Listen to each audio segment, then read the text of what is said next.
এক রাতে রিয়াদ নামের এক যুবক মোটরসাইকেল নিয়ে বাড়ি ফিরছিল। হঠাৎ প্রচণ্ড ঝড় শুরু হল। রাস্তা ভুল করে সে ঢুকে পড়ল এক অজানা জঙ্গলে। চারদিকে শুধু অন্ধকার আর অদ্ভুত শব্দ। মোবাইলে কোনো নেটওয়ার্ক নেই। হঠাৎ সে দেখতে পেল দূরে একটা বিশাল ছায়া গাছের আড়াল থেকে তাকে দেখছে।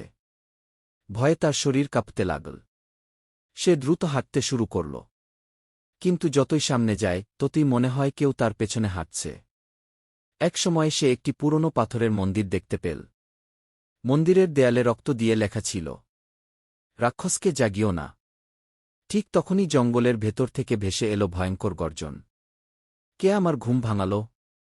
রিয়াদ ঘুরে তাকাতেই দেখল দুই লাল আগুনের মতো চোখ অন্ধকারে জ্বলছে।